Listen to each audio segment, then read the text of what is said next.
polytechnic যিসকল ছাত্ৰীয়ে first round second ৰাউণ্ডত ছিট পোৱা নাছিলে থাৰ্ড ৰাউণ্ডৰ কাৰণে অপেক্ষা কৰি আছিলে তো তেওঁলোকৰ কাৰণে এই ভিডিঅ'টো তেওঁলোকে আজি ৰিজাল্টটো প্ৰকাশ কৰিব তেওঁলোকে কেনেকৈ ৰিজাল্টটো চেক কৰিব এইটো জানো লগতে যিসকলে ফাৰ্ষ্ট ৰাউণ্ড আৰু ছেকেণ্ড ৰাউণ্ডত আপগ্ৰেড কৰিছিলে ফাৰ্ষ্ট ৰাউণ্ডত আপগ্ৰেড কৰিছিলে কিন্তু ছেকেণ্ড ৰাউণ্ড পোৱা নাই থাৰ্ড ৰাউণ্ডৰ কাৰণে অপেক্ষা কৰি আছিল আৰু যিসকলে ছেকেণ্ড ৰাউণ্ড নতুনকৈ এলটমেণ্ট পাইছে তেওঁলোকেও আপগ্ৰেড কৰিছিলে তেওঁলোকে থাৰ্ড ৰাউণ্ড পাব তো তেওঁলোকৰ ৰিজাল্টটো কেনেকৈ চেক কৰিব এইটো ভিডিঅ'ত আপোনালোকক জনাম লগতে আপোনালোকে ডকুমেণ্টছ যি ভেৰিফিকেশ্যন কৰিব লাগে সেইটোৰ অন্তিম ডেটটো কোনদিনা হয় আৰু একসেপ্টেন্সৰ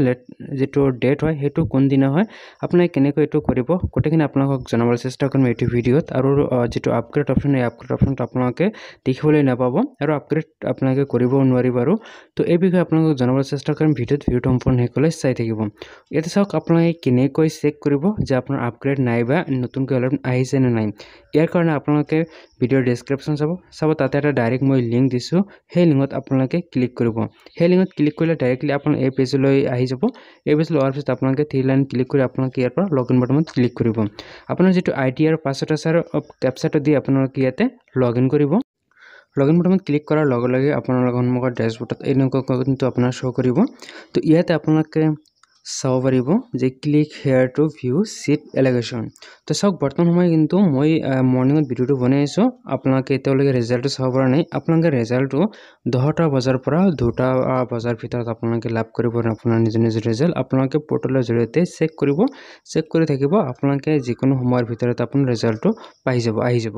তো ইয়াত আপোনালোকে ক্লিক কৰিব ইয়াতে ক্লিক কৰি দিয়াৰ লগে লগে আপোনাৰ ডিটেইলছ খিনি শো কৰিব আপুনি ক'ত পাইছে সেইখিনি আপোনালোকে ইয়াতে চাব পাৰিব কিন্তু আপোনালোকে মনত ৰাখিব যে সিটটো একসেপ্ট কৰাৰ সময়ত আপোনালোকে এই তিনিটা ট্ৰেক মাৰ্ক কৰি আপোনালোকে সাবমিট কৰি দিলে আন্ডাৰ ৰিভিউ এট কলেজ বুলি শো কৰিব তাৰ পিছত আপোনালোকে ডকুমেন্ট ভেৰিফিকেশ্যন কৰিব লাগিব এতিয়া চাওক যে আপোনালোকৰ লাষ্ট ডেটটো কোন দিনা হয় একসেপ্ট কৰাৰ ডকুমেন্ট ভেৰিফিকেশ্যনৰ লাষ্ট ডেটটো কোন দিনা হয়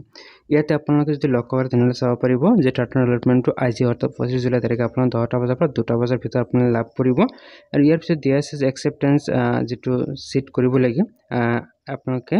এটো আপোনালোকে কেতিয়ালৈ কৰিব পাৰিব হেতু 25 পৰা 27 অৰ্থাৎ আপোনালোকে 3 দিন সময় পাব 25 পৰা 27 তাৰিখলৈকে আপোনাৰ থাকিব সিটটো একসেপ্ট কৰাৰ কাৰণে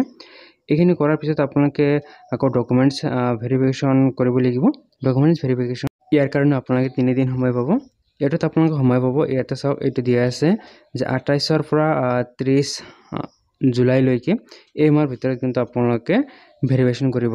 পাৰিব কিন্তু যত সম্ভৱ যেহেতু ইয়াতে 25 তাৰিখতে আপোনালোকে ৰিজাল্টটো লাভ কৰিব সেই কাৰণে আপোনালোকে 25 তাৰিখ 26 27 এই দুই দিন কিন্তু ইয়াতে দিয়া নাই কিন্তু 28 তাৰিখৰ পৰা দিছে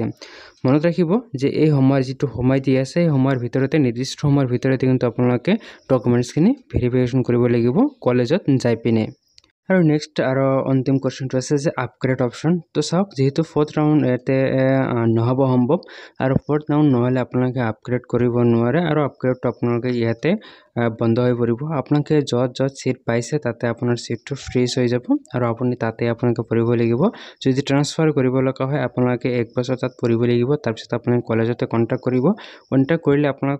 ফৰ্ম দিয়া হ'ব ফৰ্মটো কেতিয়া দিব এটো সম্পূৰ্ণৰূপে কলেজৰ ওপৰত নিৰ্ভৰ কৰিব আপোনালোকে তাৰ পৰা ফৰ্ম ল'ব লাগিব ফৰ্ম লৈ আপুনি ফিল আপ কৰি সাবমিট কৰিব লাগিব তাৰ পিছত আপোনাৰ 1 ইয়াৰ পিছত আপোনালোকৰ লিষ্ট ওলাব তাতে আপোনালোকে ট্ৰান্সফাৰটো আপোনালোকে পাই যাব